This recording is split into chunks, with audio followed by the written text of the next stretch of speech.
ভিডিঅ'টো চাই থকা সকলোকে নমস্কাৰ জনাইছোঁ দেই। দেখিছেনে ঘাঁহখিনি মাজে মাজে খুতৰা গজি আছে। আপোনালোকে ধৰিব পাৰিছেনে নাই জানো। এই ঘাঁহখিনিৰ মাজে মাজে বহুত শাক গজি আছে। ইয়াত মানে এই লাই মূলা এনেকৈ পাৰিব লাগিব যে, সেইবাবে হাল বাব, সেইবাবে শাকখিনি বুটলি পেলোৱা হৈছে। শাকখিনি বুটলি আছোঁ, আপোনালোককো ভাবিলোঁ দেখাই দিওঁ। এইফালে আকৌ মোক শাক বুটলি থকা দেখি দেহামণিয়ে কৈছে, মা মই তোমাক কেইডালমান বুটলি দিম দেই। সেইফালে এডাল দুডাল বুটলি দিছে। এইফালে আকৌ নবৌজনী আহিছিলে দেহামণিক পেলৰ পিল দিবলৈ। দেখিছেনে নবৌজনী আহি দেখি নবৌৱে ক'লে ময়ো কেইডালমান বুটলোঁ। এয়া আমি বুটলি আছোঁ। মাজে মাজে দেখিছেনে ট্ৰেক্টৰে হাল বাই দিলে, যিহেতু ইয়াত বেলেগ শাক পাৰিব লাগিব।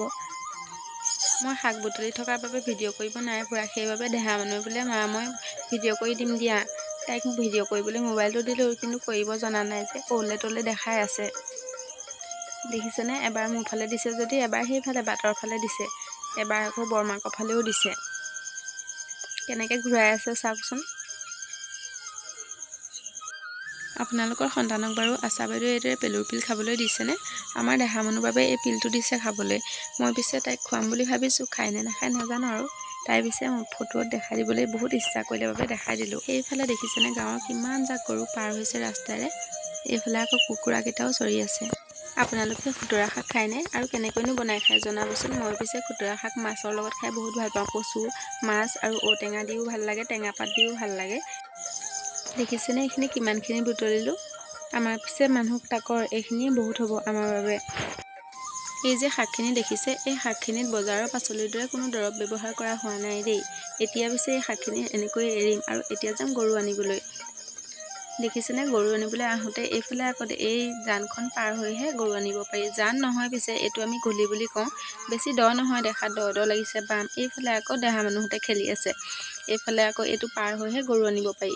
দাদাজনে এইফালে জাল পাতি আছে, এইফালে আকৌ এজন দাদাই জাল বাই আছে। এইফালে ফাঁচি জাল পাতিছে, দাদাজনে পাতিছেহে, এতিয়া মাছ লগা নাই, ৰাতিপুৱালৈ লাগি থাকিব। এইজন দাদাই আকৌ মাছ বেছি পোৱা নাই, কেইটামান পাইছে যিহেতু মাৰিবলৈ আহিছেহে। মই সেই গুলিটো পাৰ হৈ গৰু আনিবগৈ লাগিব। মই যোৱাৰ লগে লগে ছোৱালীজনীকো মানে দেহামণিকো যাবলৈ লাগিব বাবে দাদাজনক কৈছোঁ বোলো গৰুকেইটা পাৰ কৰি দিয়কচোন, আজি মানে আমাৰ ঘৰত মানুহ নাই। দাদাই কৈছে হ'ব ৰ'বা মাছকেইটা ধৰি লওঁ। এইকেইটা দেখিছেনে জালৰ পৰা মাছকেইটা এৰুৱাই লৈ কৰি দিম বুলি কৈছে। সিফালে আকৌ আপোনালোকক দেখাম ৰ'ব, এটা বৰশী পাতি থৈছে ডাঙৰ মাছ লাগিবৰ বাবে। বৰশীটো মাছ এটা দি পাতি থৈ দিয়ে আৰু বৰশীটোত ডাঙৰ ডাঙৰ মাছ লাগে। আৰু বৰশীটো এতিয়া মাছ নালাগে, অকণমান দেৰি বৰশীটো থৈ দিব, যদি নালাগে তেতিয়া বৰশীটো ৰাতিপুৱালৈকে থৈ দিয়ে। সেয়া দেখিছেনে মাছে কেনেকৈ জঁপিয়াই আছে মাছটো। আৰু এতিয়া পিছে মোৰ গৰুকেইটা পাৰ কৰিলেই, সেইপিনে দেখিছেনে গৰু পাৰ কৰিলেই, মোৰ পিছে দেৰিয়ে হৈছে গৰুকেইটা, কাৰণ পটককৈ ক'ৰবাত পাবগৈ, গৈ পেলাই মানুহৰ ঘৰত সোমাব। আজিলৈ আহিছোঁ দেই, বাই বাই।